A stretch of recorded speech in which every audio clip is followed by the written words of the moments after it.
Good morning. This is Wealth Principle 28. Out of the 52 weeks of wealth, we've been moving through 28 weeks together nonstop. I've not missed a week. You've not missed a week. Mike Shine, the 1 week I couldn't physically be here, covered me on that week. And today, Mike Shine's not here with us. So I will be covering him today with the book of the week, which is Am I Being Too Subtle by Sam Zell. If you haven't read this book, Sam Zell is a billionaire, a multi-billionaire. He owns one of the biggest, largest real estate investment companies, REITs, real estate investment trusts, equity residential, which, yes, I'll admit, I own shares in because I want to follow the best. I want to be like the best. So I surround myself with the best. I focus on the best. And over time, we become the best. It's just a principle. It's a philosophy. It's a formula. And so today's principle 28, we live our lives by principles, by the way. These are the 52 millionaire wealth principles. They work. They have worked for me. They've worked for other millionaires. If you read all the books, these principles are in all the books. They just don't highlight them. Sometimes they'll highlight my 17 principles to wealth, my 10 principles to wealth, my 7 principles to wealth. Here are the 3 principles to wealth. But unfortunately, if you read the book, all 52 are in there. Sometimes they're just hidden. Sometimes they're just in the small print, in the fine lines in between. And so we're highlighting them. If you go to the blog, waltermurillo.com/blog, you can see all 52 weeks and the books associated, including Am I Being Too Subtle by Sam Zell, which, by the way, if you go to the website, I spelled Sam Godin. So they're still sitting on the website, which I've still got to go and correct. So what is Principle 28? Learn to love dealing with large amounts of money and the people who have it. Write this down because this is the biggest mindset. I say this every week, but this is the biggest mindset. If you could get over this one thing, if you get over this one thing in your business, eliminate all the broke people. Just get rid of them. In fact, sometimes I think I was being way too charitable when I wrote this book. I shouldn't have written the book Broke to a Quarter Million. I should have written How to Go from $1 million to $1 billion. I should have written a book geared towards successful driving people to push them beyond to the next level. Does that make sense? In fact, in your business, what I've learned from my coaches, and I've had multiple coaches tell me this, you teach what you want most. You teach what you want most. Write that down. If you're an influencer of some sort, if you're a leader, if you're just an owner of business, if you're looking to build your business to the next level, teach what you want most. And so because you want more of it and you're teaching people how to get more of it, eventually you'll get more of it. Does that make sense?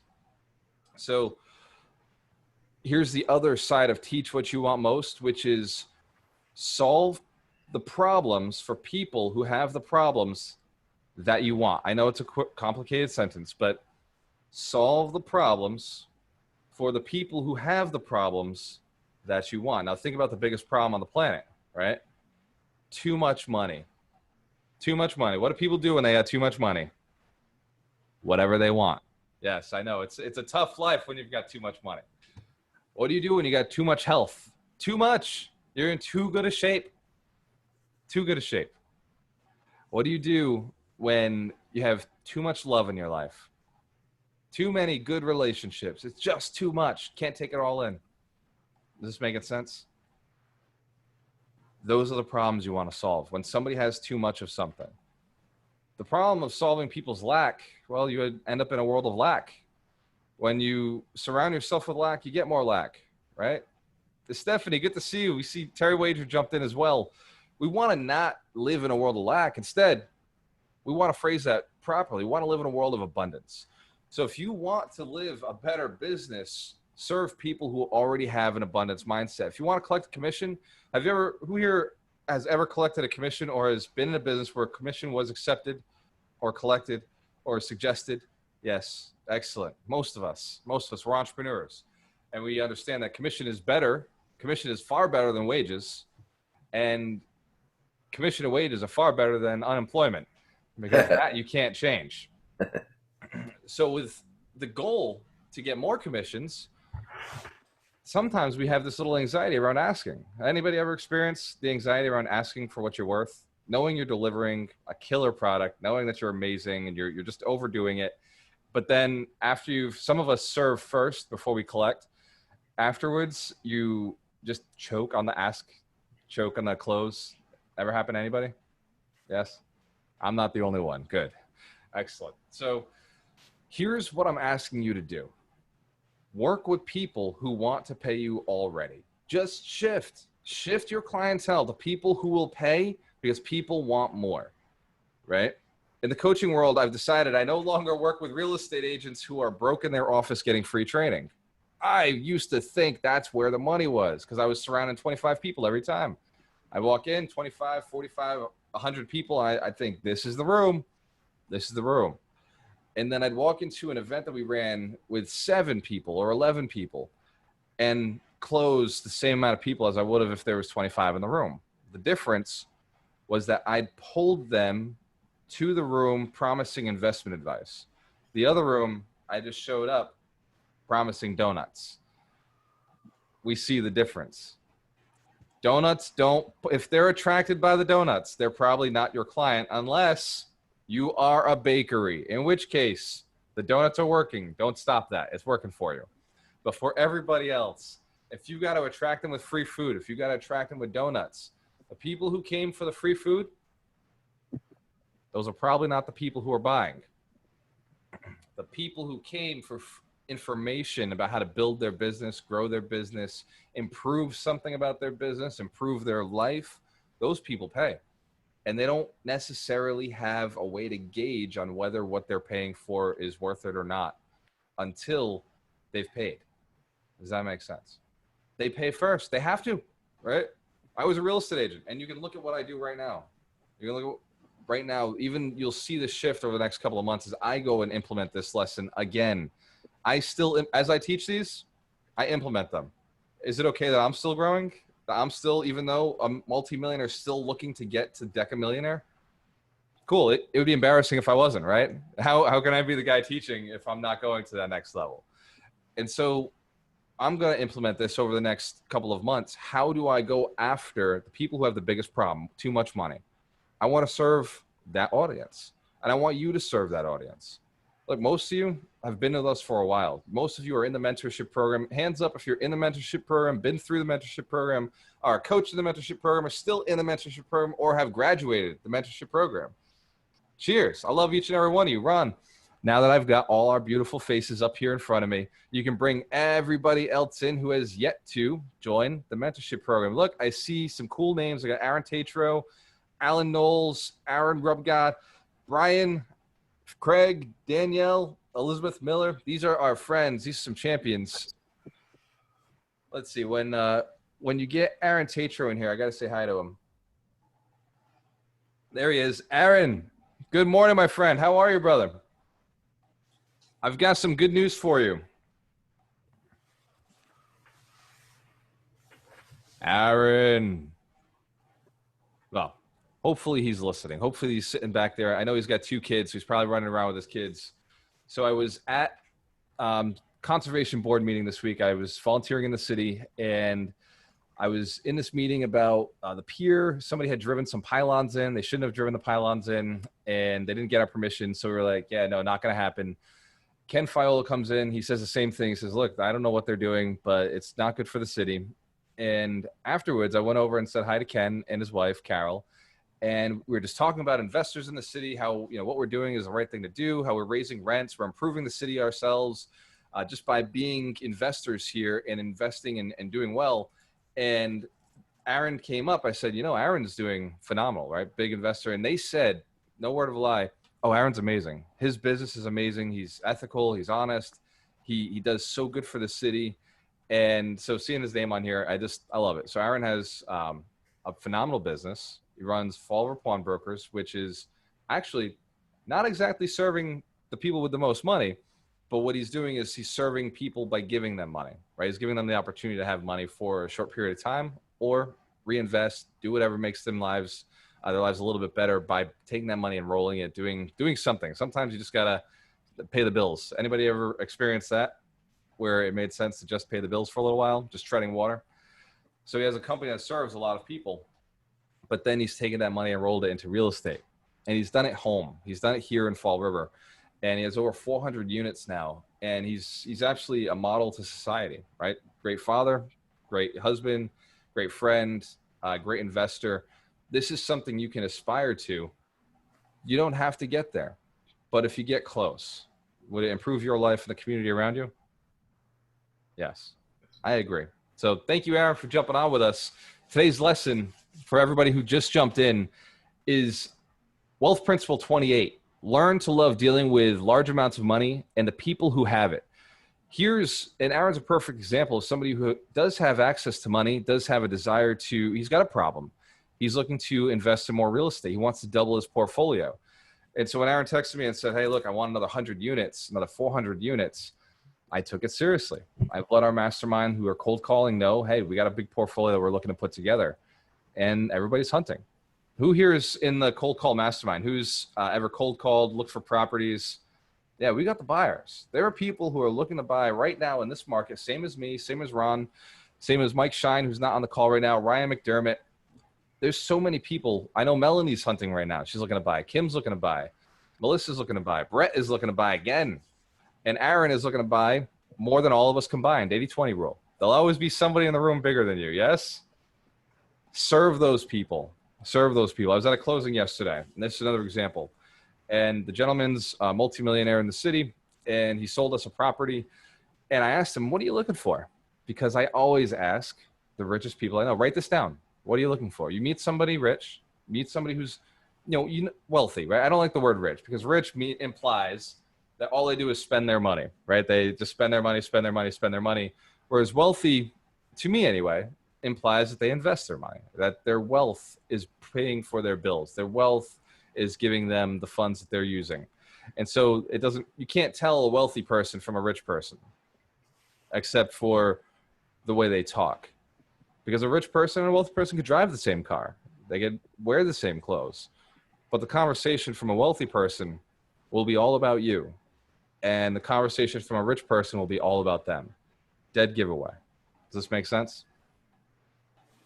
So, talking to him, and I ask him, what are you looking for right now? What, in your business or in real estate, because that's my strength, what are you looking for? What would really improve your business or your life or your career? What is your biggest weakness? What are you guys missing all the time? And he said land. Darina, how quickly did you get a text from me saying, hey, we're looking for land now? Right away. Yeah. I'm in the closing. She's at home. I was like, looking for land. We got a new thing. We can do land now. And so the team is on it, right? You identify what somebody who has money is looking for and go get it. This perfect example. Perfect examples. Now, we're going to do a written exercise because I love written exercise because they bring your attention, they lock it in, and so it's in the vault for the rest of your life because you've physically done something. If you tell me something, I may memorize it. If you show me something, I will have seen it and maybe I can memorize it. If I've read it, perhaps it'll stay in there, but if I've done it, it's pretty much locked in, 80% likely for me to stay. So for the next couple of seconds, run with me on this exercise. First, if you haven't written it down, write down the sentence, how can I help you, or what are you looking for?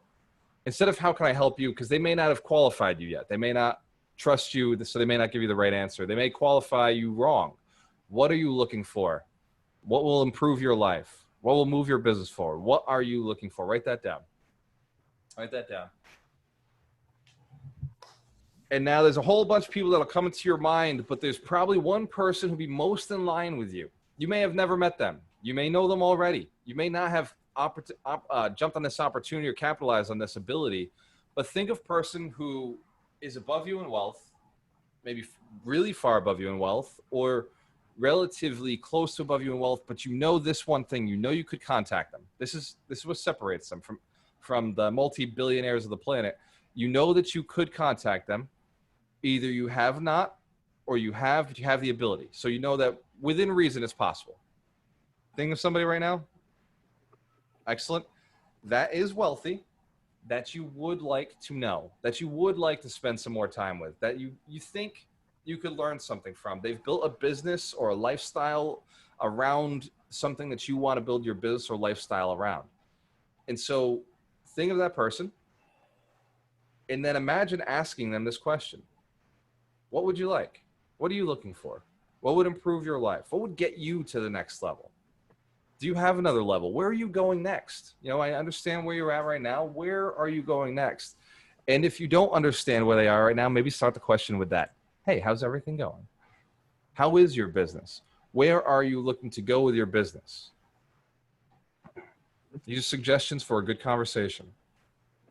And remember, when dealing with wealthy people, if you say the word I ever, you failed. The word you is the hypnotic word. The word I is a disruptive word, right? If you fall into the trap of talking about yourself, snap out of it. Pull back, apologize, because it's something to be ashamed of. In a moment where you're looking to build a relationship with somebody, it's something to be ashamed of. And jump into how is your business? What are you doing? Where are you going? And what are you looking for? What if was possible to be in front of you right now? What would it be that would launch your company or your life or your business, your relationships, your career to the next level? Just pretend, right? We're not saying it's possible, but let's just pretend and write this down. Let's just pretend. Or if it was possible, this gets the mind away from a box, away from the rigid routine of evaluating you in front of them, and allows them to just speak. Because now it's just pretend. Now it doesn't matter. It's whimsical. They can be a child again. And ask them, what would move your business forward? What would move you forward? What are you looking for? What would be the one thing that would really just 10x your business? We got this? For a few of you, I can already see the itch of having this conversation. Now, it's two types of itches. For the Ryan McDermotts of the room, it's, dude, I got to go do this now. And then for some of you, it's, oh, man, I don't know if I want to have this conversation. This looks tough. If you're the second group, put your hand to the camera. If you're a little concerned about having this conversation, go ahead. Excellent. Dude, honesty will move you forward. It's perfectly fine. And so for the people who have fear around that person, just drop down to the person below. Just go down a notch. It's okay. You got to practice somewhere. Now, for the people who raised their hand, did you find a person? So it's a little lower, a little easier to have that conversation with? Yes? Excellent. That's all it is. It's just calibrating, requalifying. But the point is, as long as they're wealthier than you, they have a little bit more. It doesn't have to be a lot more, just a little more. And I've also found that at your own level, sometimes at your own level, if you're already a millionaire or multimillionaire, look, they're your level. You can have those conversations with those people and still do well in your business. Does this make sense? Because the weird thing about becoming a millionaire is it puts you into this tight, tiny little niche. You end up in a small little lane, a little pathway of collecting cash a certain way. It funnels you down. In order to get rich, you gotta just commit to one thing and say, look, this is what I do. I do this one thing. I'm very good at it. And when other distractions come up, you say, nope, nope, nope, nope, nope, nope, nope, nope. Unless it looks like this and talks like this and sounds like this. Go ahead, Yusuf. I see your hand up. I was just agreeing with you. You're saying amen, brother? That's one of the things I learned going through these 8 weeks. I'm seeing all, everything everyone's done. I even said to myself, I wonder what it'd be like to own a Subway. I'm like, you don't know anything about the restaurant business. So, I've learned to focus in what I know I can do, even though it's going to be a bitch to build it, but I'm the only one who can build it. That's right. Melanie, do you see this? Yeah. You're giving people Subway envy. This is 100% your fault. Subway envy is up to you. And if anybody says they want to own a hair salon, Stephanie, you already know I'm blaming you. So to the ladies, go ahead, Mitch. What do you got? For some reason, Mitch, it sounds like your mic isn't working. It's not working. It's so strange because it's not on mute, and your words are doing this, your mouth. You got to plug it in. You should plug it in. Ron is a tech guy. He'll tell you, turn on the microphone, plug in the microphone. So Mitch will Ron, when Mitch says whatever, I know I see him typing. So if you can keep an eye on the chat for me when he finally gets it in there. And you're right. Andrew Casal's got the solution. Turn it off and turn it on again. Sometimes that works. Where was I? Who's paying attention? What was I just saying? Eustace, what were we just talking about? Subway envy. Subway envy. So yes, the niches are in the riches. Write it down. The niches are in the riches. And so the people who are the richest in your market, ask them what they did. Ask them what they do. Now, do not. Oh, I hate this. I get this question all the time. And if you've ever asked me this, no shame, no pun, no. Don't worry about it. It happens to the best of us. All right. Hey, what do you do on the daily? Like, I just want to shadow you. I'd like to just shadow you and see how your day is. And trust me, what I do on the daily is not what's going to make you successful, right? I did the things that make you successful. And now I literally just enjoy the things that have made me successful. And so the things I do on the daily could be random. I'm writing a book right now. A book is not the solution to your current day success. Does that make sense? Right? So you don't want my 24 hours. You don't want to know what my day looks like. It could be that I'm in front of a computer typing all day. And so that will not get you rich, right? It will not solve your money problem today. It will not get you $1 million of real estate in your pocket. What the book will do for us is put $1 billion of real estate in our pockets, $1 billion. But unless you have the time to wait 3 years, it's not the right project for you to work on. Does that make sense? So as you become more wealthy, the things you do are focused on longer term, bigger projects. And so sometimes Ron and I did one purchase last year. You hear me talk about it all the time. It was a $1.2 million equity boost. We bought $2.4 million of real estate for $840,000. Who'd like to do a deal like that? But it was the only deal we did.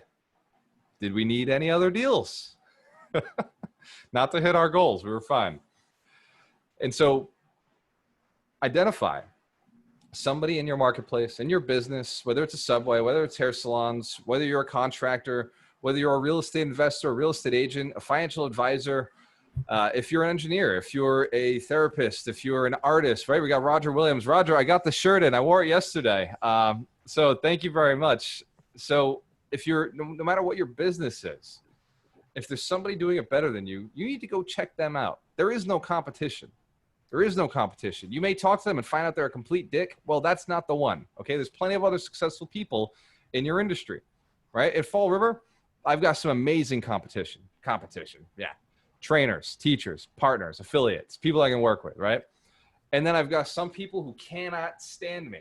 Like, I put this positive stuff out and they're like, oh my God, he's just trying to get more attention on his business. Dude, no, I got the attention. I'm already rich. I'm already doing better than you.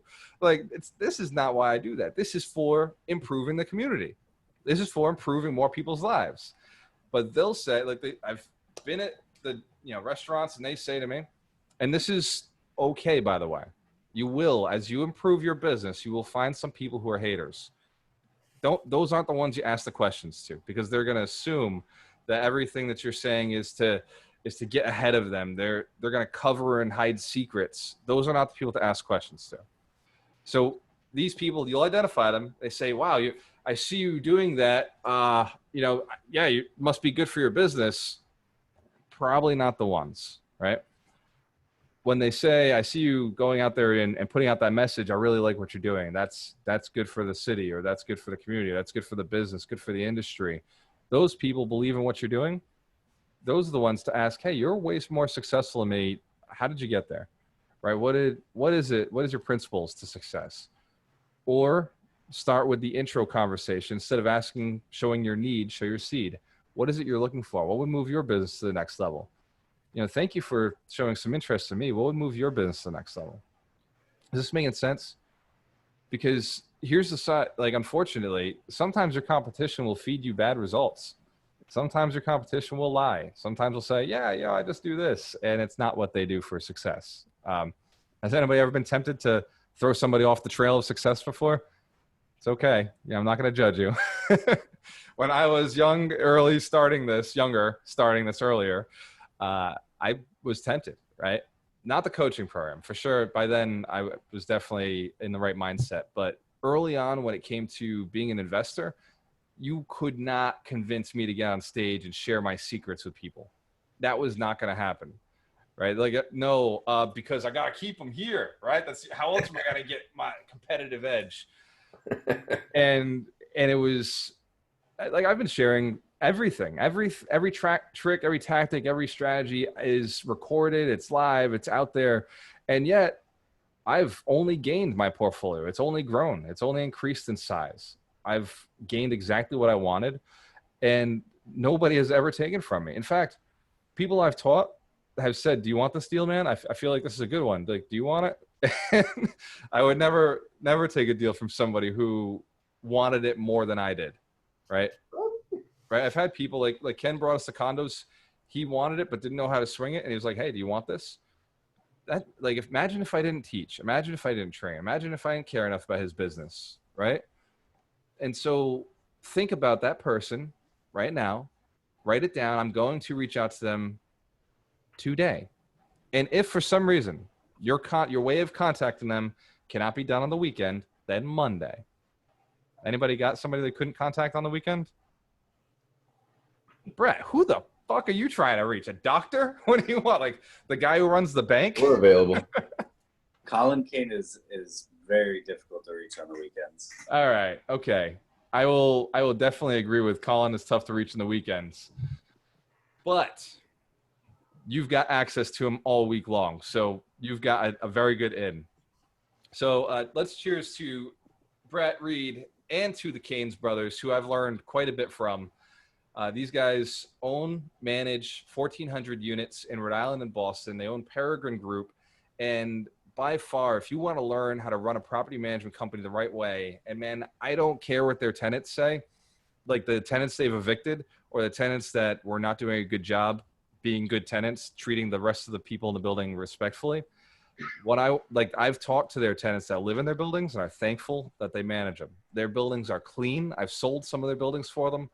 And man, you talk about nice guys who just care about building their team. They're voted #1 employer in Rhode Island 2 years in a row, right, Brett? #1 employer in Rhode Island. You don't get that. Oh, Chris Hayward. Yeah, Chris Hayward is in my house. Chris, I'm in the basement, bro. I'm down in the Alchemist lair. Come down and join us. So, is there anybody who's not going to commit to this? Anybody who's not going to go commit to talking to somebody who's just a little bit more wealthy? It could be a Facebook message, a text message. Eustace, what's going on, brother? Come on now.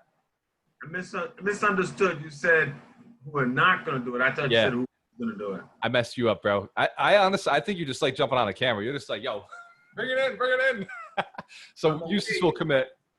So that everybody agrees we're committing to this. One person more successful than us, just find out what they're looking for. Just see what they're looking for. I agree. I was sitting with my mentor yesterday and I did the same thing. I said, Dave, what are you looking for next? And he said, I'm looking at doing that school over there. I own the school, been thinking about doing that project. And I was like, well, what's stopping you? What could be in your way, champion of champions? What could it be that is bringing you down? And he said, I'm not 100% sure I want to do it alone. He's like, I got the cash, I could do it, but I almost want to bring partners in just to make sure somebody else has eyes on. I was like, I got the cash, I could do this. What do you want? What do you need? And he was like, it's gonna be like 150 to get this going, 300 to get that going. I was like, all right, I could do a capital raise, no big deal.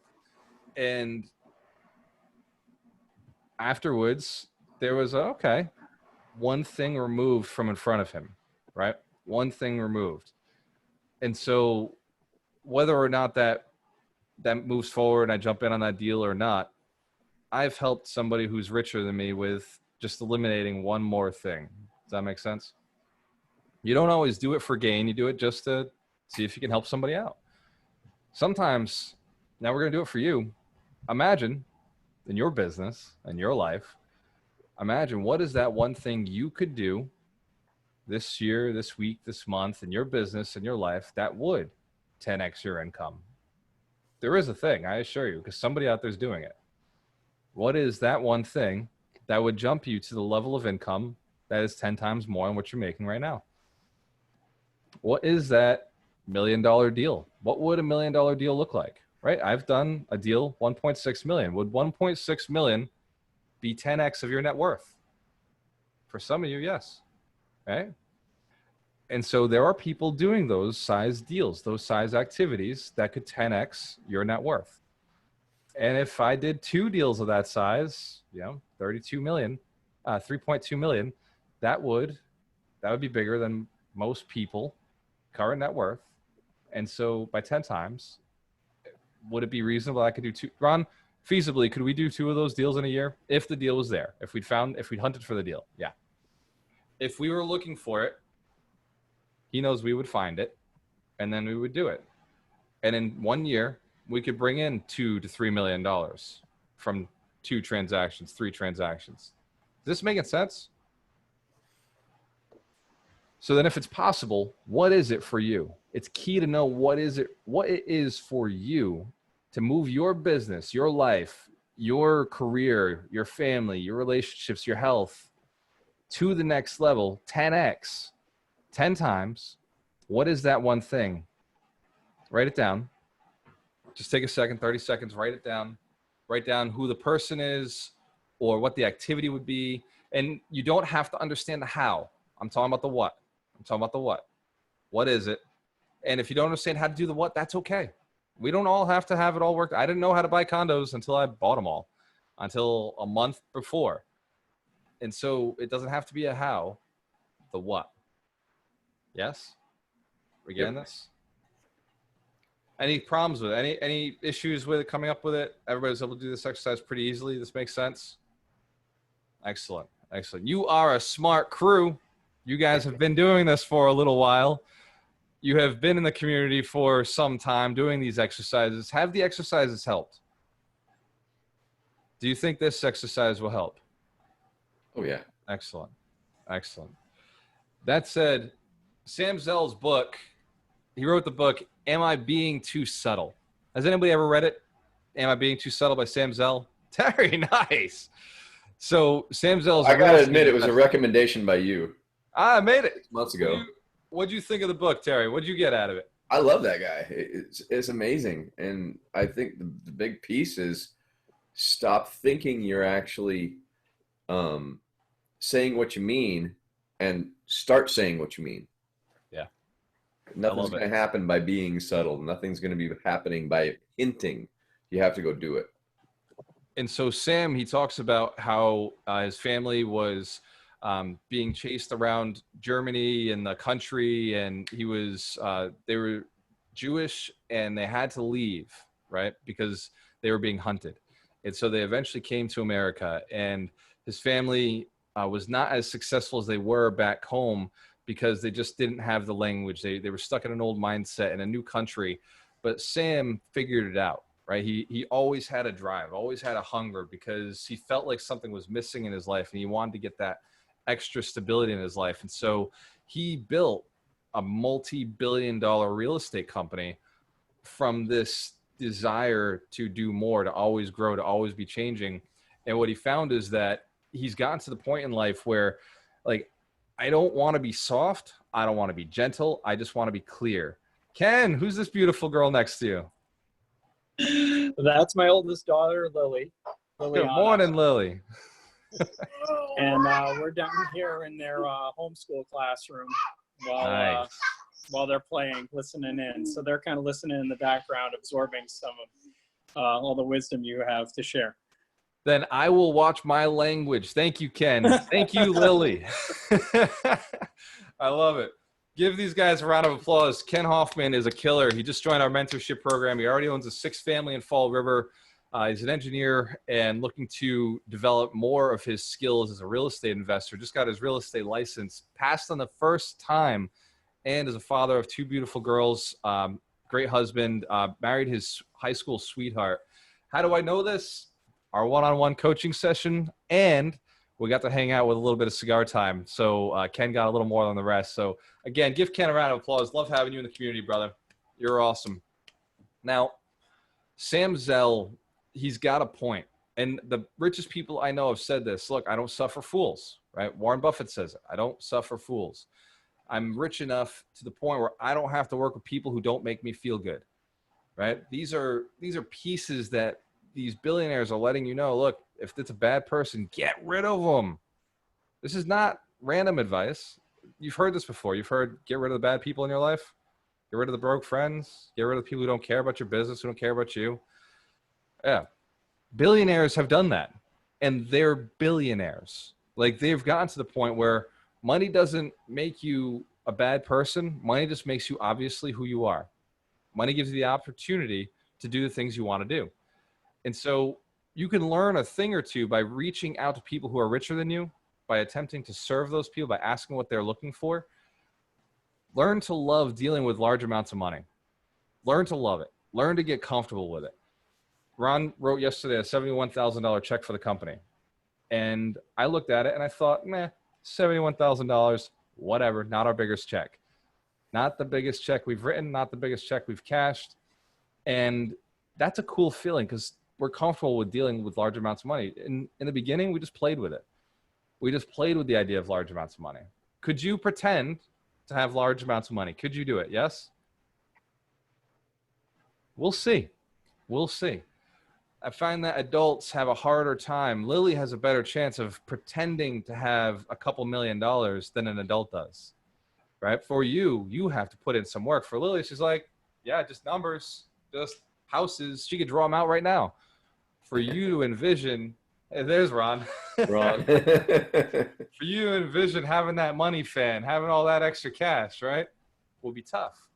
And look, I don't make any money off these fake money stacked cash here, but I strongly suggest investing it a little bit. Have a little bit of fake money sitting around your house, make you feel good, right? We got the stacks. Ron has a couple in front of him there. And why not pretend that there's $1 million bill? Why not? Why not pretend you can get a whole bunch of them if you really wanted it?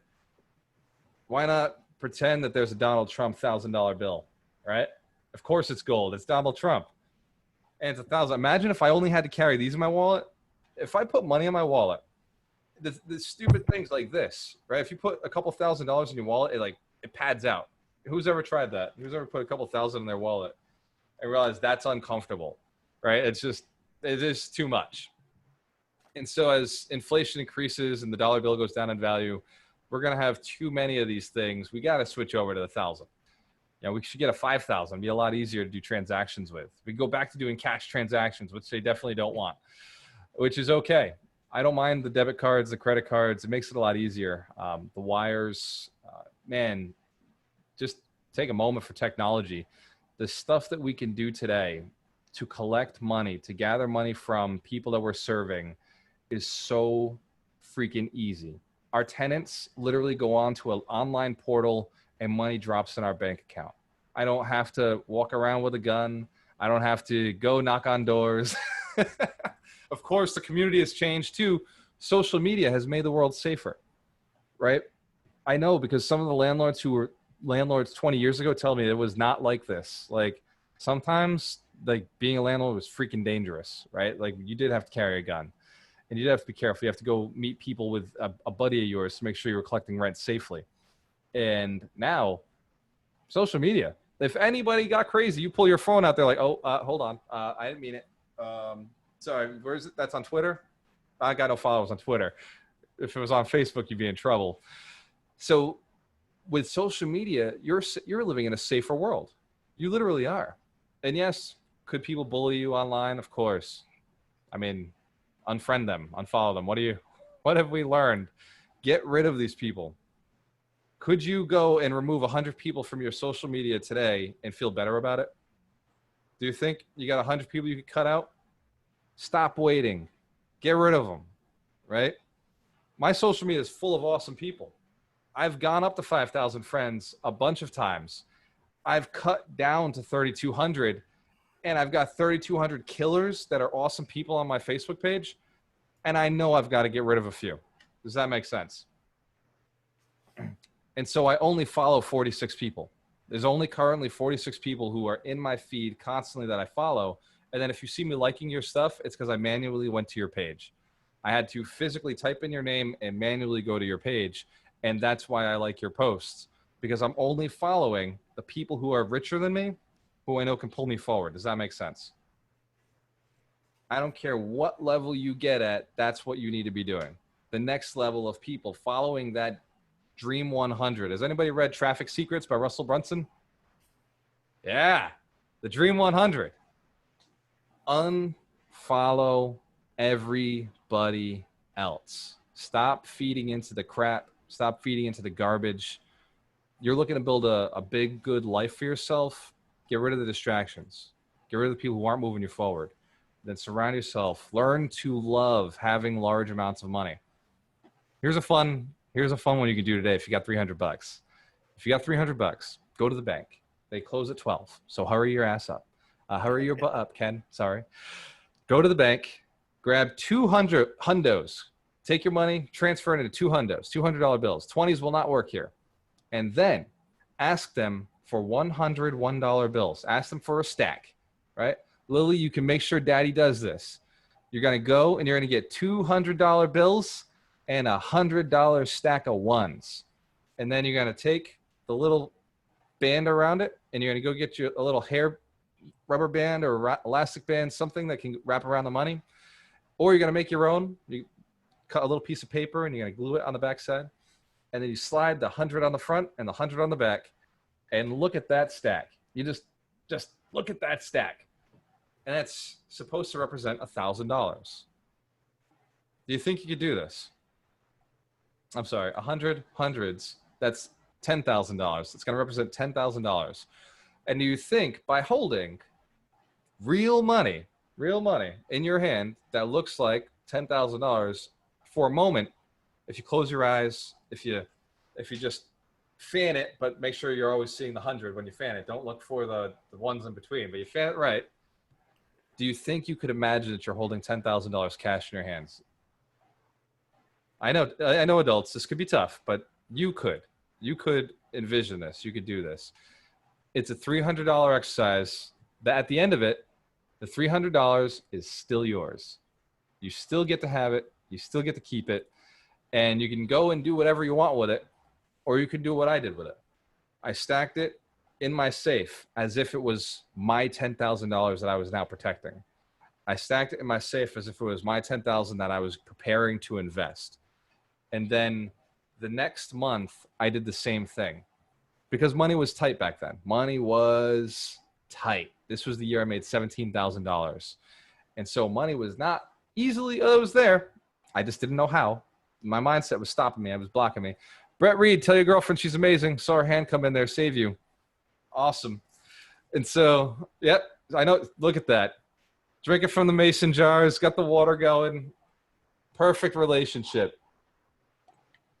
Tell her, keep this guy focused. Keep him focused. Don't let him get distracted. He's got a lot of money to make to buy you that big, beautiful house with the white picket fence. Unless you want more multifamilies, in which case he's on it. Already on it. Got him. You can, by practicing this exercise, eventually get to $100,000 cash. $100,000 cash. And trust me, the first 100,000 is a bitch. The first 100,000 is a tough one. I set a goal earlier in the year to have 100,000 in the stock market. I'd never done it before. Look, I might be a multimillionaire, but I never played with stocks. We understand that you don't have to play with stocks to get rich. Yes? Okay. I've never had $1 million in cash in my hands yet. But Ron is working on a strategy that gets it to us within the next 45 days. But that doesn't mean that I haven't seen it. I went and I spent $250 to have fake money of $500,000 in my house. So if you go into my closet and you open it up, there is in my walk-in closet, I've got piles of fake money. But man, it looks like $500,000. Who's seen my piles before? Posted it, seen it in live, Instagram pictures. Yep. I'll take another one. Don't you worry. It's been a while. Every time I do it, I get a bunch of haters saying, man, you shouldn't be posting pictures of cash. Dude, what? Come into my house and take there's no money here.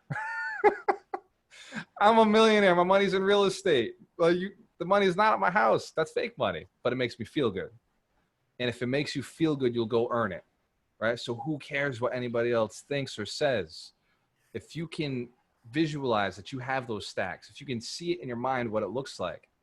So the secret to the stock market, how I got 100,000 in my bank account, which by the way, Ryan, I am 4,000 away, right? So that little play I made was because I'm looking to get the 100,000 in my stock market account. That's it, my brokerage. So I'm 4,000 away. I'm at 96,000 now. But 2 weeks ago, I was 12,000 short. I was 12,000 lower. And so been making the moves, but it was because I visualized. I bought all the stocks. I spent $1 on all the stocks. And then I shifted up to $100. And I shifted up to $1,000.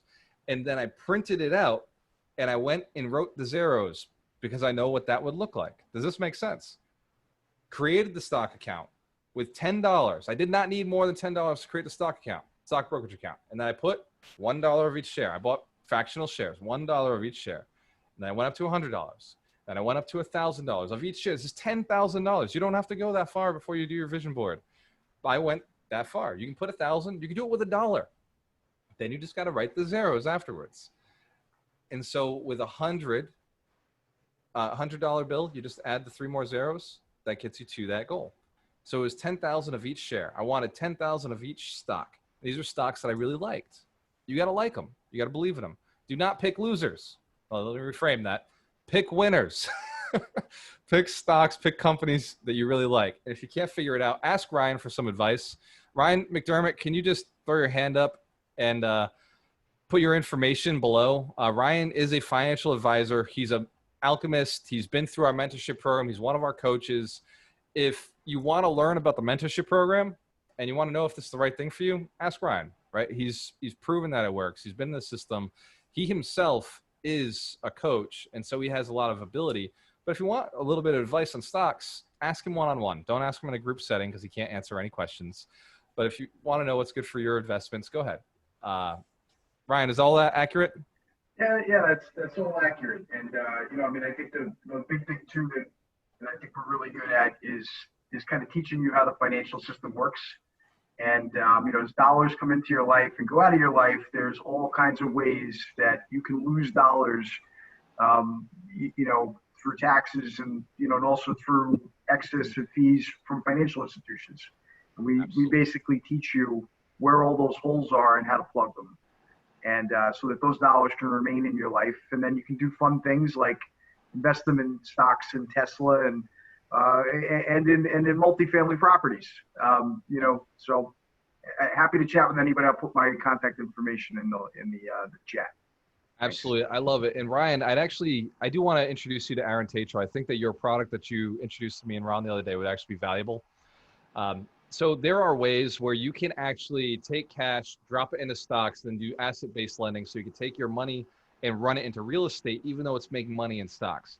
So even though it's making money in the stock market, pulling in 8% interest or 5% interest, you can then, and it's paying. So even if you borrowed money like Ron and I do, right? We borrowed the money for 4 or 5%. As long as the stock account is making that 4 or 5%, we're okay with putting it into the stock account. And then we're able to borrow against that stock account. So we're making our money and we're able to borrow against it to buy more real estate. So there's and this is the thing so Ryan's partner told me this. He said, look, it's hard to do under $1 million. It is kind of hard to do this asset-based lending under $1 million because of the instability. Right, Ryan? That's how he worded it? Yeah, it's possible, but it's a little bit more efficient once the more money that you have in it. So there's something called slippage, right? There's a little bit of loss to the cost of it. After $1 million, it's no longer an issue. And so these products exist, but you've got to know about them. You've got to be aware of them. You got to surround yourself with friends, coaches, mentors, people who are looking for more. Ryan came to us not because he was looking to jump in this community and start giving coaching. He came to us because he wanted to improve himself. That's what made him a valuable person to our community. And then by hanging out with us, we realized, wow, this guy's got a lot to give. And he's a millionaire. So he backs up a lot of the things that we're looking to teach. And so he's done it in a different way than I did it. Who wants to learn from 2 millionaires instead of 1? Right? Me too. I look at my Rolodex. I remember telling my coach this. I look at my Rolodex and I told him, I said, dude, I hang out with millionaires on the daily. Like in a week, I hang out with at least 5. And every month I hang out with at least 10. At least 10. And my Rolodex is over 100 millionaires. Over 100 millionaires. And he looked at me and he questioned it. Remember, Terry? Remember Paul? He was like, yeah, I don't think so. And I was like, dude, check it, bro. If I had a net worth calculator in my phone would explode. $1 billion right there. Oh, 100%. 100%. And just in this He was call blown alone, away. right? He was blown away. He was like, no way. Yeah. But just in this call alone, multimillionaires all across, you don't know who you're looking at when you look at the people in this room. But trust me, each one of you is a future millionaire. Each one of you is a future multimillionaire, a future decamillionaire. Some of you have it in you to go with us to the 100 million. Some of you are further ahead of us on the path to the 100 million. I love it. You know, Right. there's also the idea that people carry themselves like they are. I ran into a guy and I did this very thing that you're telling other people to do.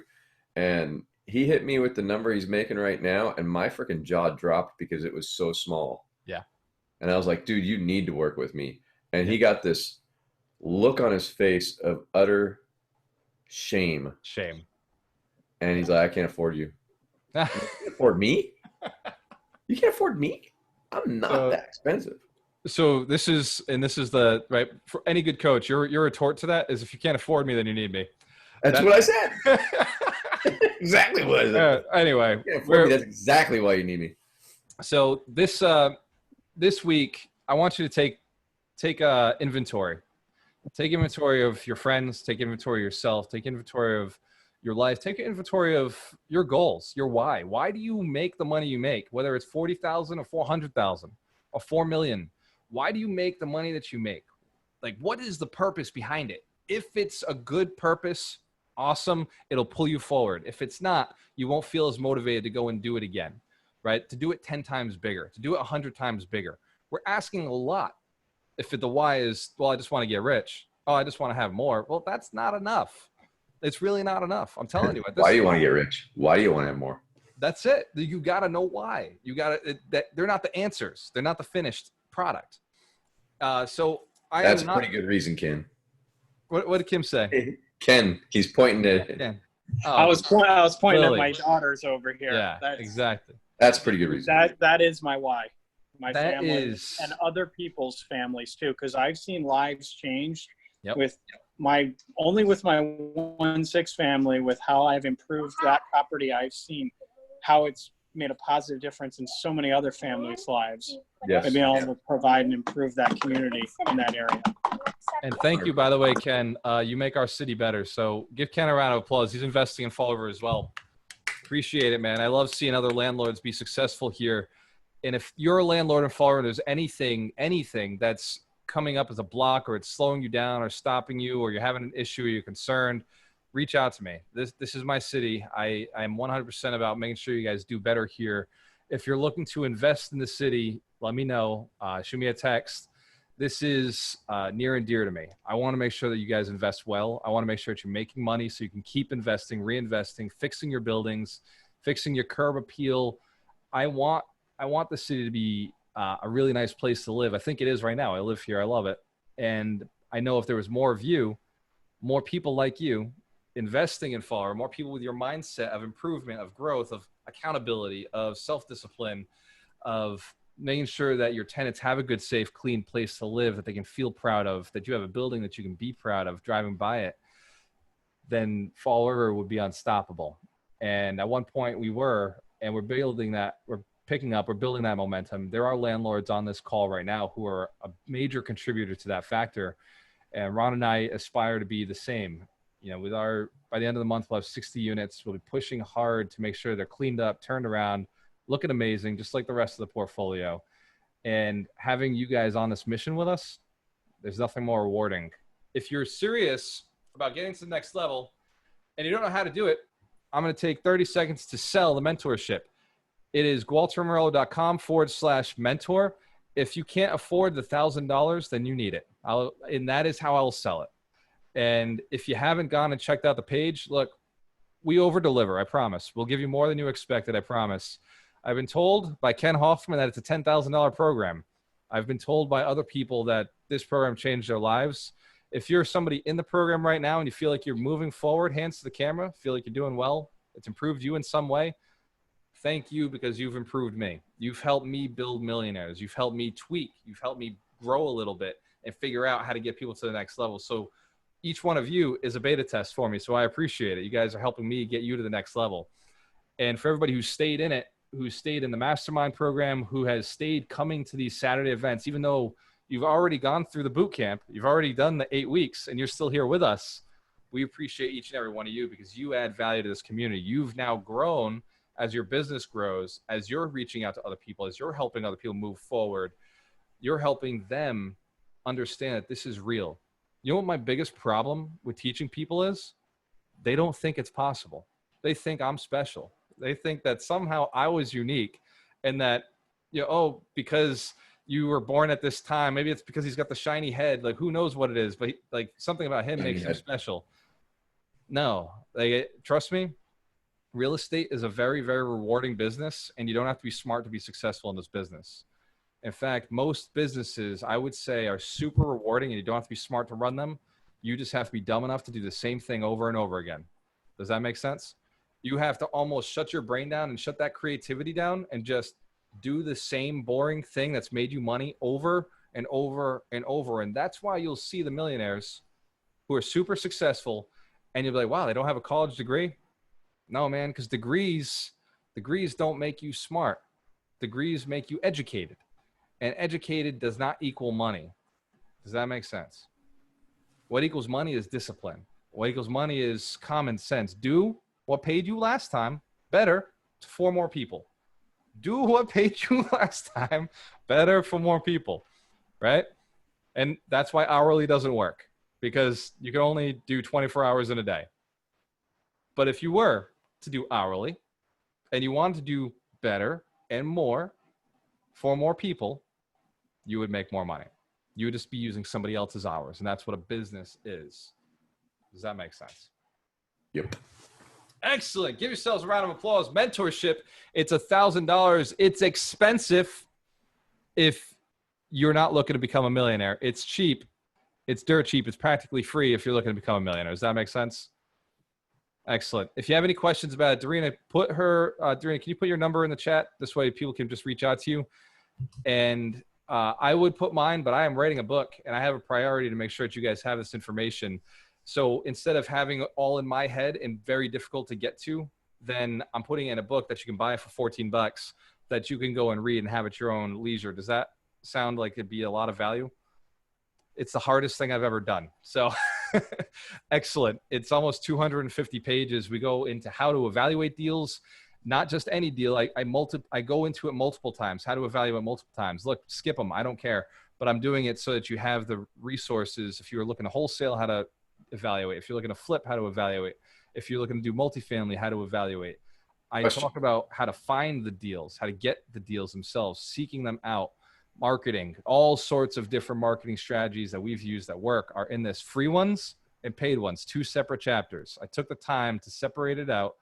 There is a chapter in there called Be the Bank, how to take your money and put it to work, how to use your 401k, how to access your self-directed 401k, how to go and borrow other people's money, how to suddenly lend, how to put your money on the street for 10, 12, 14, 8%, whatever floats your boat, how to seller finance, how to get somebody to seller finance, why they would.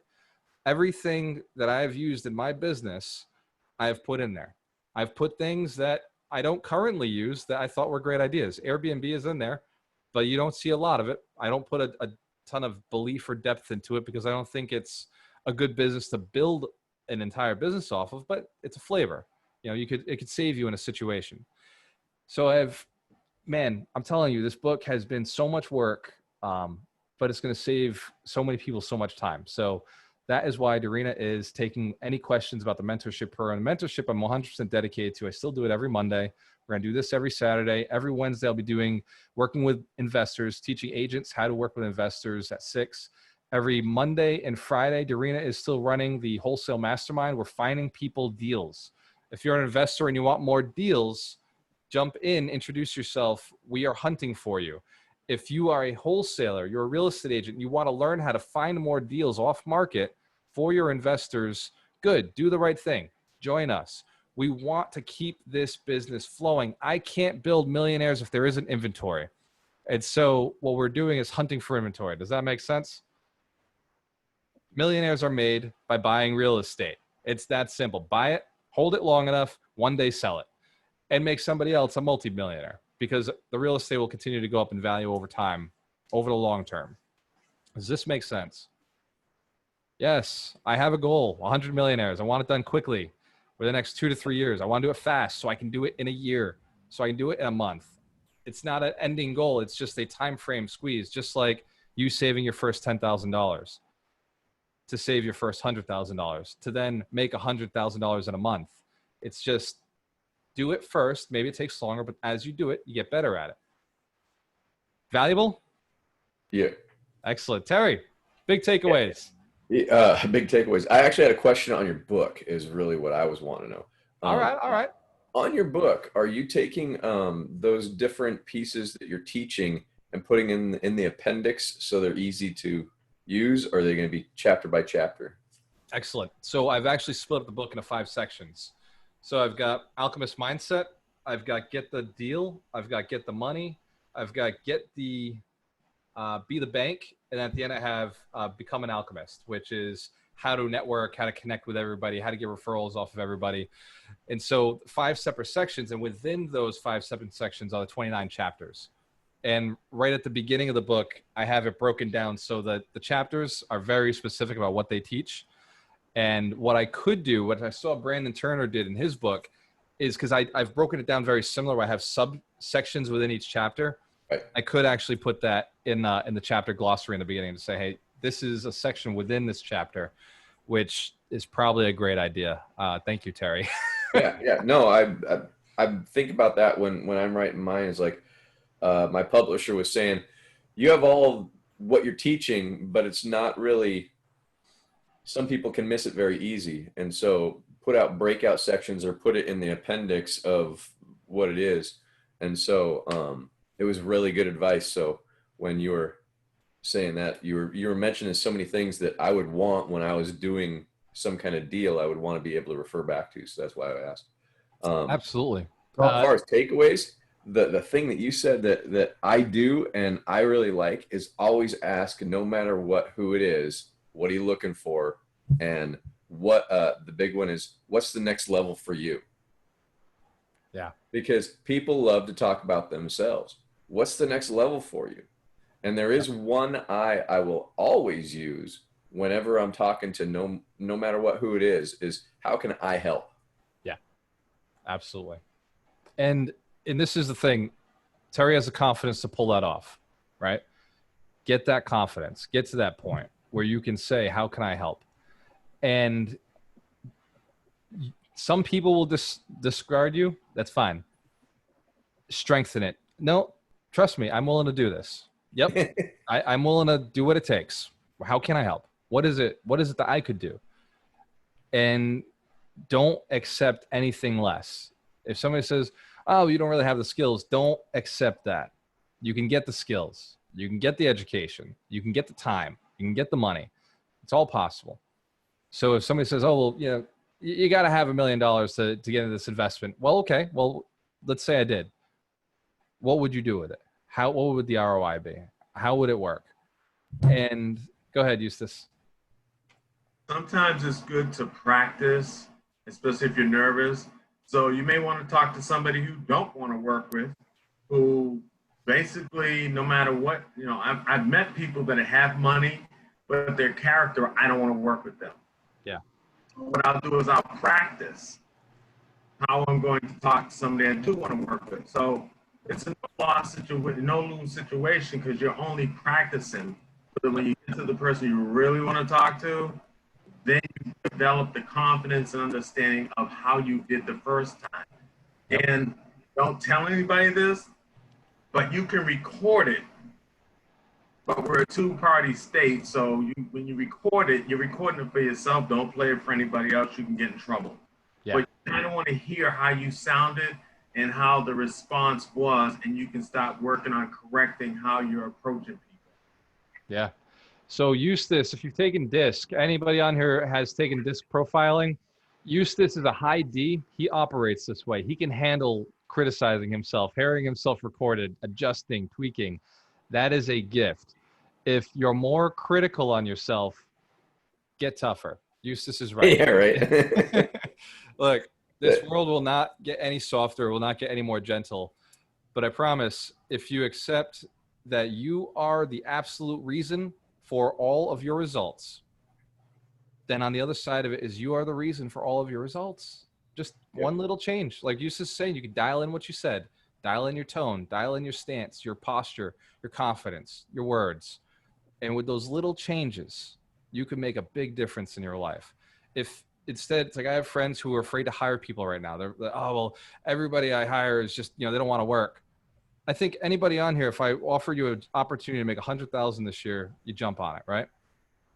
Some of you would have to offer 250,000 and you'd probably jump on it. I might be maybe. Yep. Some of you, it'd have to be a $500,000. Otherwise you're not interested. Melanie, can I get your hand to the camera for a $500,000? Come on, girl. All right. So there's a little tip when Walter was talking about people not believing you when you say, how can I help? And they're like, whatever. If you actually just slow down what you say, you look them in the eye and go, no, how can I help? For some reason, it just messes with their neurology and they believe you when you say it the second time. And so it's so weird, but it doesn't matter what it is. But whenever you're talking to somebody and they don't believe you the first time, if you slow down, look them in the eye and lower your tone just a little bit, it goes right through and they can feel the seriousness. Now you have to actually be able to follow through. Otherwise you're just a liar, but wow. But it gets you the conversion. Hey, it's working. And yes, I'm hidden somewhere, I think, deep in the third page. I had internet issues. Nice. But so Terry Galter, I mean, I want to add to that. So what Terry just taught us right there was so money, because like, I'm kidding, but I'm serious in that it gets you to convert. Like, it gets you that connection. It puts you in this position to do what Galter's talking about.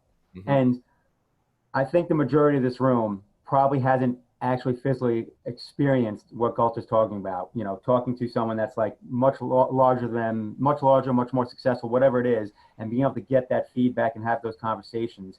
And I can't tell you, like, just believe it, because if you work your way to that, once you're there, I can't tell you how powerful it is. I mean, Galter can tell you last week, me and him had a conversation. Yep. We walked away from that with 2 new business ideas, all juiced up, like ready to go. It's just, there's something it does for you, not only, you know, mentally, but just emotionally. It just levels you up, and you always learn something. And it's like, all right, I want to be with these type of people. And Galter just said, you know, I talk to 5 millionaires a week. I talk to 10 millionaires a month. There's probably 30 people in this room thinking like, how the F do I do that?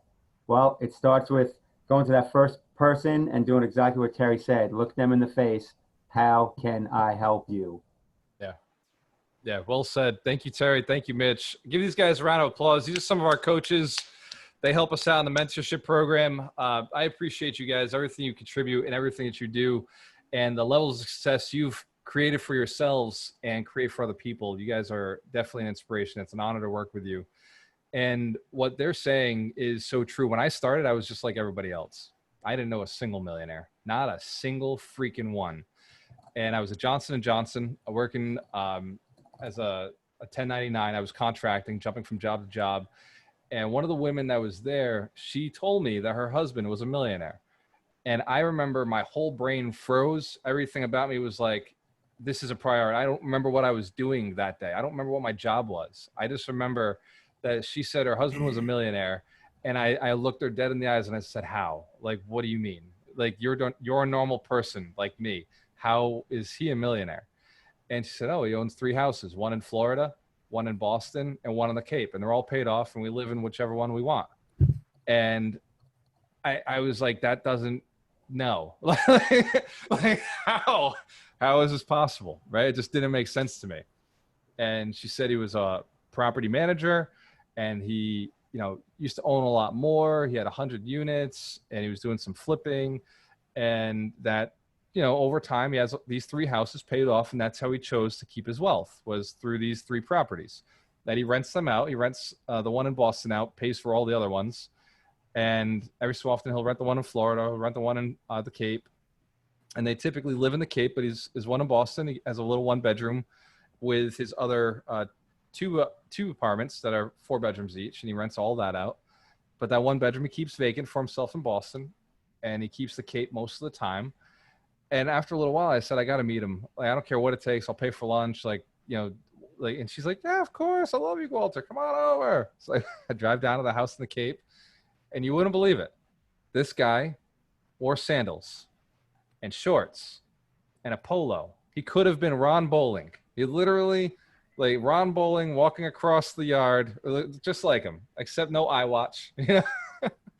And I'm talking to him like, you know, just, I don't know what to say to a millionaire, right? Like, trust me, I've been there. I've been this awkward guy who doesn't know how to talk.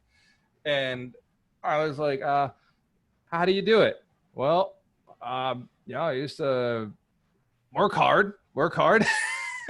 He's like trying to figure it out himself. He's like, I don't fucking know. Like, I just bought things. I bought real estate. I worked hard. I made money. And then I took the money and I rolled it into real estate. And then it went up in value a little bit. And then I bought more real estate. And then I sold all the real estate. And I just kept these 3 things.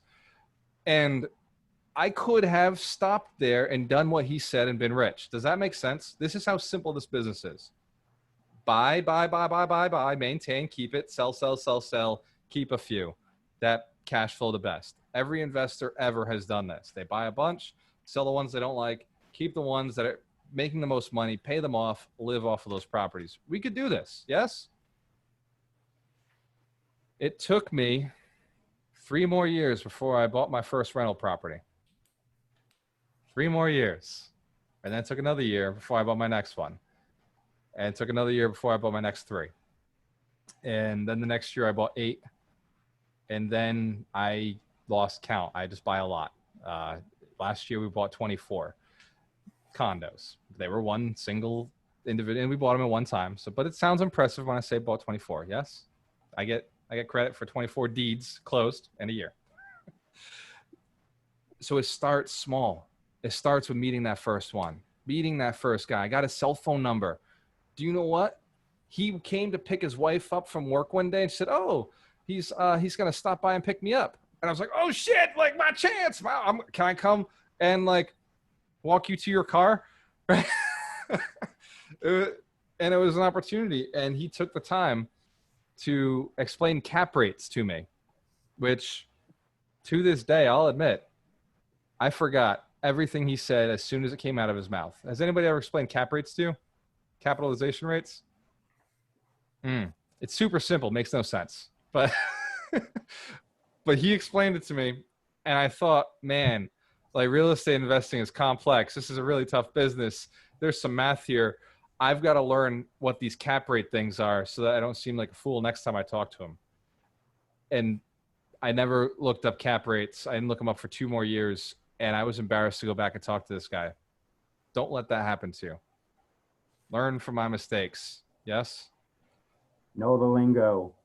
Learn the language so you can feel more confident when you're talking to the people that you want to spend time with. 100% it really is. It's just like whatever circle you run in, whatever topic it is, there's always these acronyms and this lingo, and you could be the most intelligent person in the world, but if you don't know the lingo, you feel dumb with those people. So just learn the lingo so you can, act confident. And you could be the dumbest person in the world, but if you know the lingo, you can pick up the conversation. And as you said earlier, real estate, you don't have to be smart. We talked about that Wednesday. It's the greatest investment where you don't have to be any kind of rocket scientist and you can be successful. Yep. If you got a pulse, they'll give you a mortgage. It's very simple. I'm in a pulse in 2 years, W-2s. It's not that hard, right? And you can get a mortgage right now. Even in COVID, we were talking about it. We're booming. Market has not changed. People are still buying. Real estate has not gone on pause. Real estate is just moving right through this. We have not fluctuated 1 iota. There's a crash coming. Of course, I'm prepared for it. If you don't own real estate, you're not prepared for it. Because after this crash, you may not have another big opportunity. Prices are getting higher. Go ahead. There's a crash coming, and you know what? You're still buying. I'm still buying. So am I, and so is most of this room. And you want to know why? Because we buy right. We buy right. Flowing properties. Doesn't matter if the right. market goes down. Still cash flows. It's all about cash flow. Cash flow will protect you. One of the things that go ahead. One of the things that I find a lot of people are really hung up with in getting real estate and doing deals is they think they need to be able to only get a bank loan. That's the only way they can do it. Can you say more about that? Because I think there's a few more ways. There's a lot of more ways. The one we just bought, we borrowed 65,000 from our buddy and borrowed another 240 from a hard money lender. Pulses. We just needed pulses for these. They checked if we were breathing. They made sure that our heartbeat was there, and we have a good relationship with this other investor who I helped him. I think he's got a net worth of $500,000 right now. I helped him get there, a little bit. I was an agent. I helped him buy a bunch of real estate, sold a bunch of real estate, and now he's sitting on cash, and he entrusts us to invest. And so, just borrowed some money from some buddies, and I pay him back very well. So we're paying probably about $3,000 a month to hold that house right now with hard money. But we'll refinance in the commercial based on the fundamentals of the building. Once the rents are up, then we can refi. That's one. The 11 units we bought. The 11 units we bought in February, that was down payment came from the seller. So the seller held a note for 10%, and the hard money lender closed the rest. So that was $540,000 came from the hard money lender, and 60,000 note came from the seller themselves. So I didn't have to even know anybody. I just, hey, asked the seller, are you interested? He said yes. He has too much of a gain to take, and so this delayed it a little bit for him. That's no money down. In fact, we walked away with 5,000 from the closing table from that, or 4,000 at the closing table. Oh, 1,000. Okay. So we had put 5,000 down as a down payment deposit, and we got 1,000 back. So those are two options. FHA is an option, 3.5% down, or if you served in the military, the VA, no money down. Or if you're buying out in rural land, you could use the USDA loan. There's no money down, 0% down. If you're buying at Rhode Island, you could do no money down. Normal traditional mortgage, they have the Rhode Island housing program, so you can buy no money down. FHA offers a no money down option.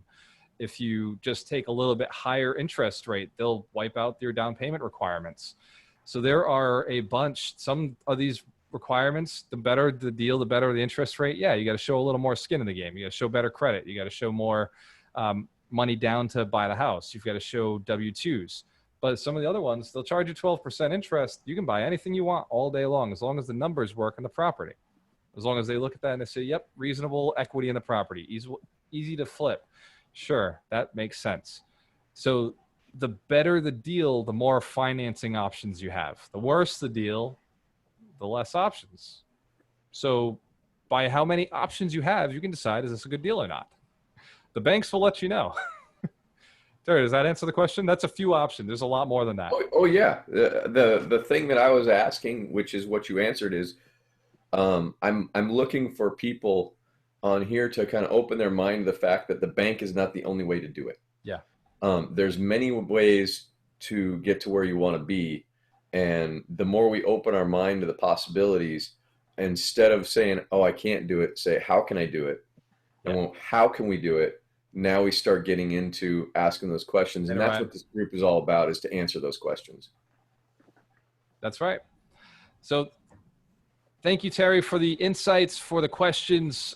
If there are any questions right now, is there anything holding you back? I'll take a few minutes. Let's just answer some questions, make sure everybody's on track. Is there anything that I can help you do in your business to move you forward? What is the one thing stopping you from moving forward right now? And I see my friend Lily Wang on here. Good to see you, Lily. You got to put that camera on so we see your face. So what is a question you have? What is something that would improve your business? Maybe as a roadblock, something stopping you from doing this homework of going out and meeting somebody richer than you or wealthier than you. What is it? What is that one thing? What questions do you have? Now is your chance. Come on, speak up, guys. Come on, let's hear it. Walter, Come on. Come on, my hype man. There's a wasting. Walter, I got a question I bet some people have in their mind right now. And it's, all right, how do I meet that person? Some people don't know a millionaire or know, like, they know you, as a successful real estate investor on the Zoom call. And that's it. It stops there. So it's like, how do I meet these people? I mean, I have some answers, but I mean, let's chime in. How do I meet these people that I know can bring me to the next level, that I can help and surround myself with? Where do I find them? So it helps to know your industry, right? So you just look at your industry where you're in. If you're an entrepreneur, look at somebody doing better than you. That's an option. They don't always have to be a millionaire. They can just be better than you. Another option is Facebook, right? Anybody can message me at any time on Facebook. You can message Ryan McDermott on Facebook, Terry, Mitch, Ron. Ron will kill you, but he probably won't answer back. But I will always answer. These guys, the coaches, will always answer. Terry, Mitch, what other ideas do you have for reaching out to Millionaire? I mean, you know, in the non-COVID era, you know, we had these in-person meetups. You know, we did a bunch of them. You know, whether it's a local RIA, some kind of real estate meetup group, and it doesn't just have to be real estate. I mean, there's plenty of Toastmasters. There's, you know, meetups for other different investment types, groups, businesses, whatever it is. That physical networking, what you get from that is you have the opportunity to kind of connect with someone, you know, build that rapport. You have the ability to kind of do some of the strategies that Terry has taught us, you know, in this call today. And you go from walking into a room that's got, let's just say 40 people, 50 people in it, everyone's a stranger, to you go to that a few months in a row. Now you've connected with some people, you've built some rapport, and you've kind of figured out who you gravitate to, who can help you. And then at that point, you figure out how you can help them.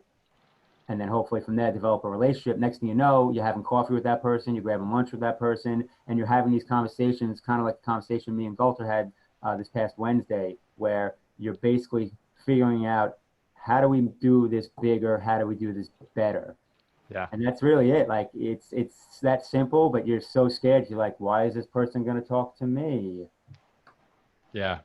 Mitch, speaking of pre-COVID era, restaurants. I would just go to the restaurant and try to find out who the owner of the restaurant was. The owner is always chilling there. That's the problem with restaurants. Go ahead, Mitch. And you know what? You remember we talked about this earlier about smoking cigars and having a drink. You go and do what those people are doing. I only smoke a cigar when I'm networking with business people. For some reason, it's a stereotype, but rich businessmen like to smoke a cigar.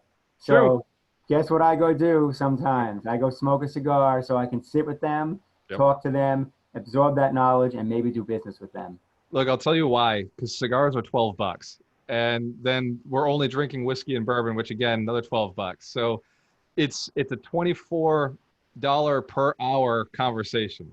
That's about how it runs.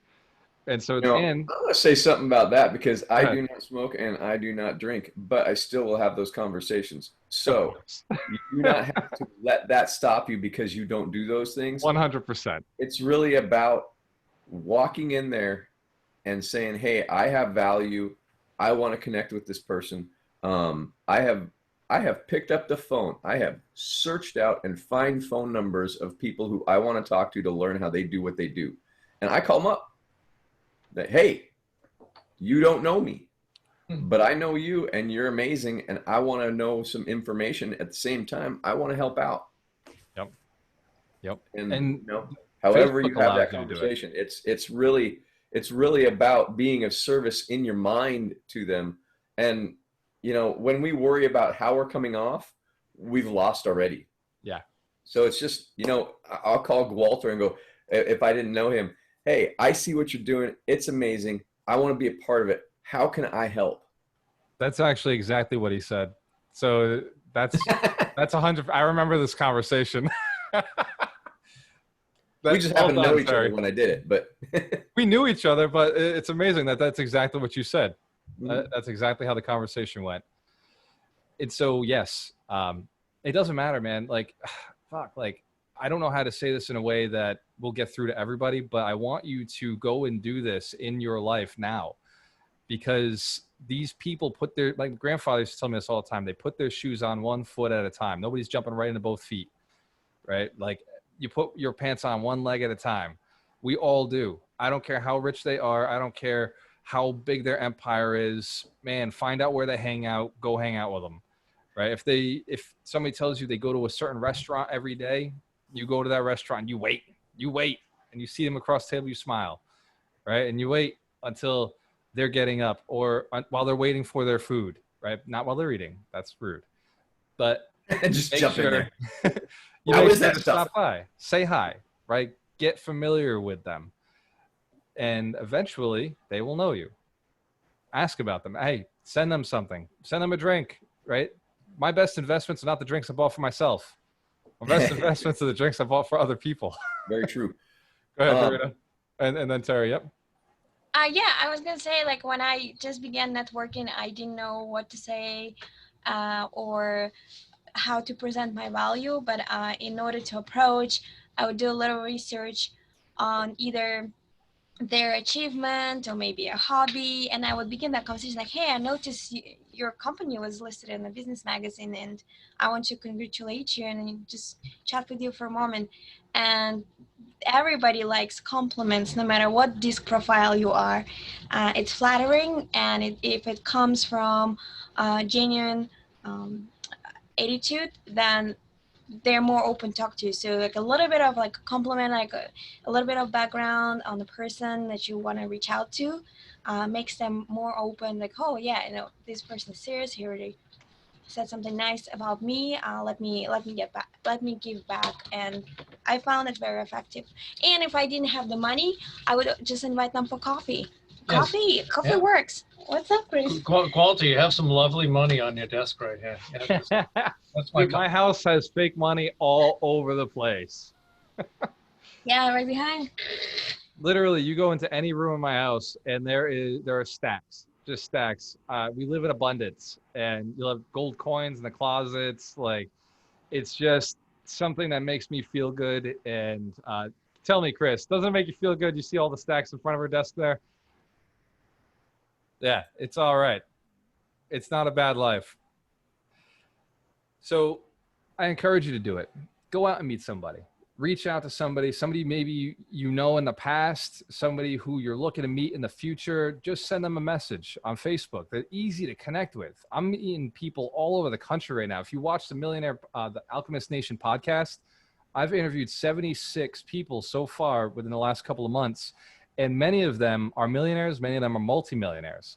Many of them are pulling in $500,000 a year, $250,000 a year, big business owners. And I just reached out to them. I just said, hey, what's up? Will you jump on my podcast? And they said yes, because here's something that everybody wants: a little more attention on their business. And a podcast allows that. And so I found what the people I wanted to reach out to wanted. And so I gave it to them. That's another option, right? You can become more valuable to other people because you can learn what they want and figure it out how to do it yourself. Before this, I did not know how to run a podcast, did not have a cool microphone, right? But when I realized what they wanted, I was willing to go and invest to give them what they were looking for. Does that make sense? Excellent. If there are no other questions, Alan Knowles, let me see. Is there still a book of the week without Mike here? Yes, Alan, the book of the week is Am I Being Too Subtle by Sam Zell. Phenomenal book. We talked about it earlier. And Sam is a multi-billionaire in real estate. And what he is saying is just get your point across. Don't beat around the bush with what you want in life. Not just with everybody else, but with yourself. Figure out what you want and communicate it to yourself and communicate it to other people. This way it comes to you. The reason you don't have what you want is, one, you don't know what you want. Two, you're not communicating it clearly enough to the people who can bring it to you. Does that make sense? And three, you're not communicating your value to those people, because if you were, they'd be taking it. They'd be like, here you go. Here's everything you wanted. Give me what I want. Hell yeah. So one of the things that I was going to say is Mark Usick, great example. Phenomenal hypnotist. Yep. He's taught me, taught you. Good friend of Walter, good friend of mine. I met him at the Oregon State Fair on a fluke, on a lark. I paid him a lot more up front, but you paid him a lot more eventually. And so the interesting thing is when I went and saw him, I had a friend tell me that he's one of the greatest hypnotists out there. And so I went down to see him, and this friend of mine was going to teach me stage hypnosis. So I went down and I watched him do this show, and I was just amazed because his shows are some of the funniest things, way quick, just happen so fast, and just high energy. And so after the show, I was like, I am amazed at what you just did. I want to learn how to do it like you, and I want you to teach me. And he said no. Yep. And it took me, no, I really want you to teach me, because I want to affect other people like you do. I want to bring that joy. I want to show them the power of their mind like you are. And after 9 months of me committed to him, letting him know that this is my goal, he finally said yes. And like Walter said, you got to be able to pony up. You got to be able to put your money where your mouth is, because that's the major thing that a lot of people with a lot of money are like, okay, are you serious? Let's see if you're serious with something that makes everybody quit. And that's cash. Yep. And so are you willing to, and are you committed to yourself to do this? Because the commitment's the big thing. And so I'm like, I'm committed. Here it is. And I went out with him and he taught me everything he knew. Well, at least everything I think he knows, because, well, he didn't tell me everything he knows. But what did you pay for that coaching, Terry? I paid $50,000. $50,000. Worth it? Every penny. Yep. I agree.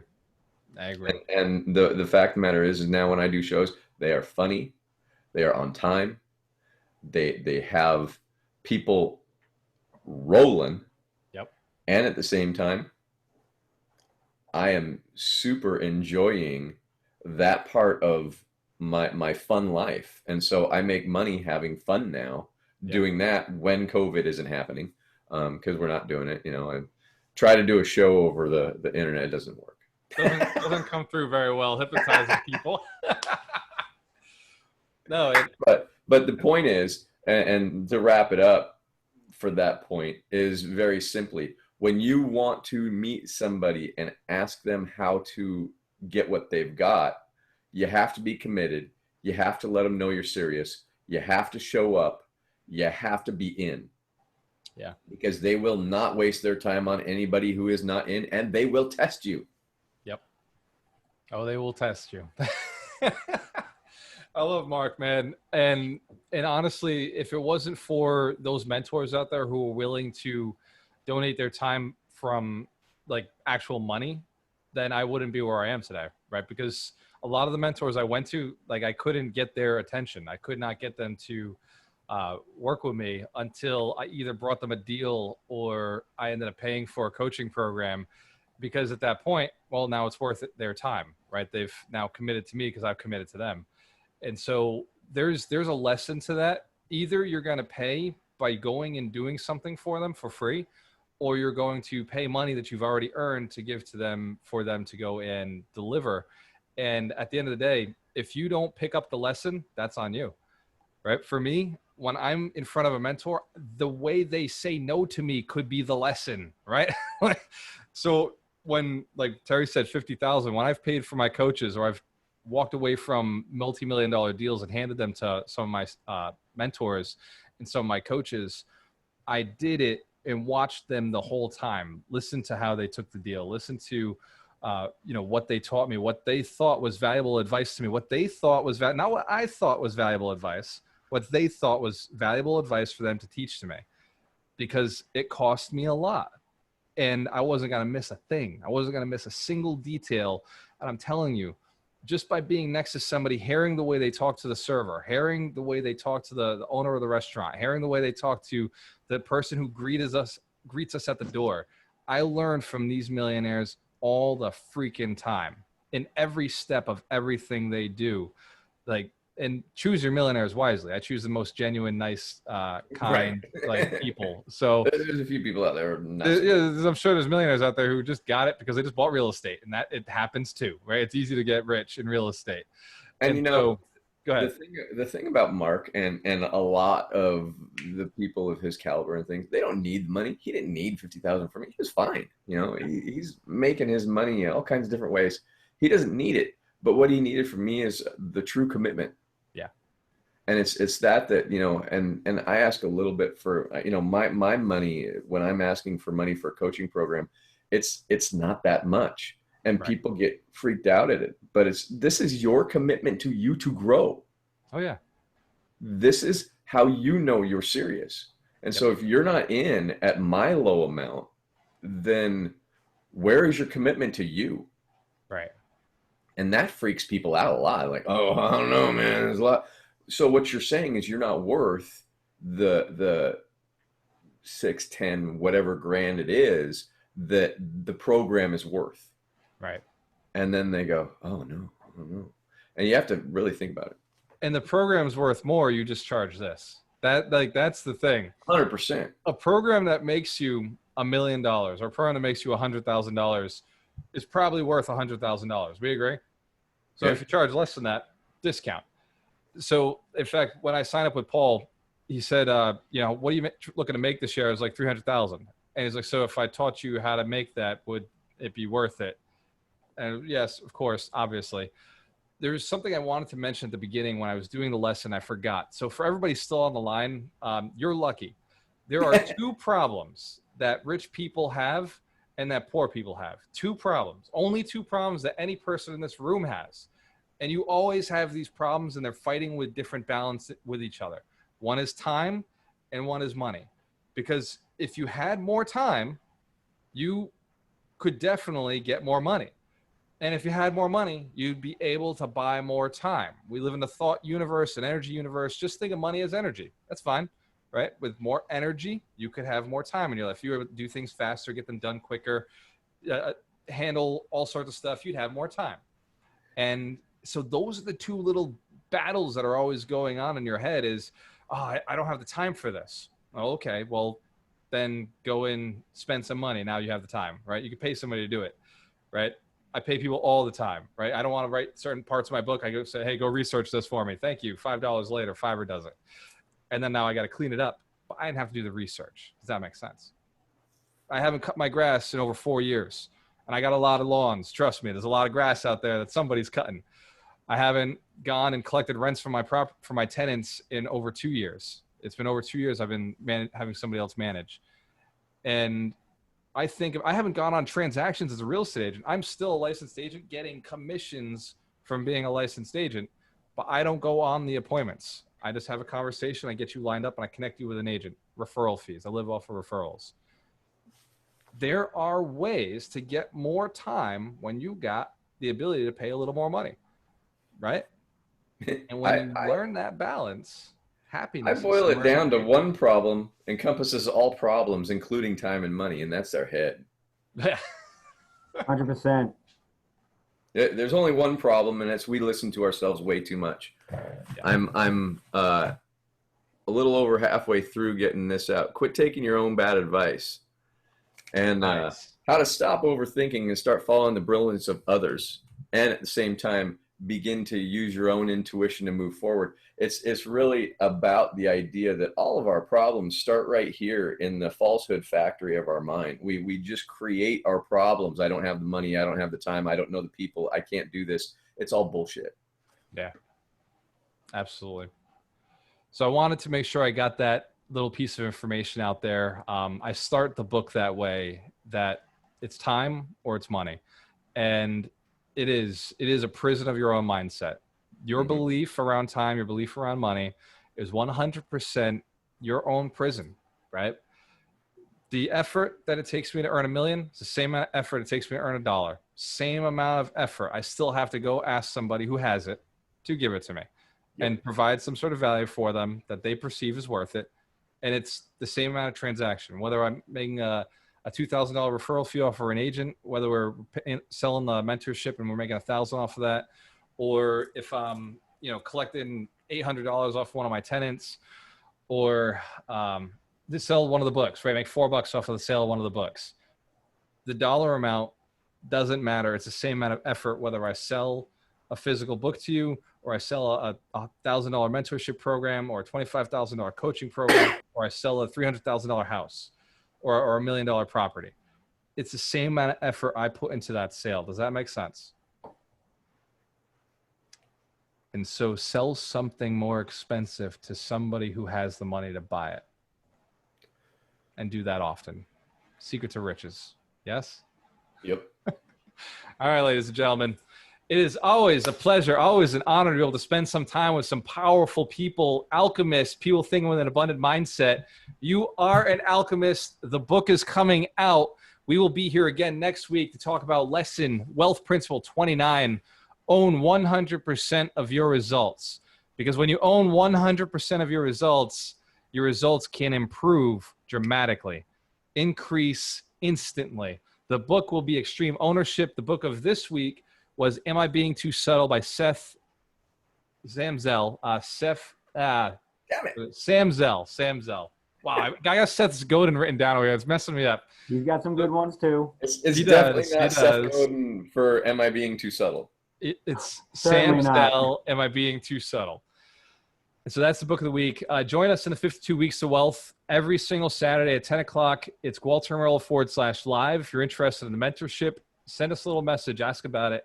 The link is GualterMorello.com/mentor. And if you're interested in getting to the next level and you don't know how, send Dorina a text. She dropped her message in the chat earlier. Send her a text. She'll help you move forward, because I promise on the other side of your comfort zone is everything that you're looking for. Everything outside of what you have at the moment is on the other side. Everything that you want is on the other side of what you're comfortable with.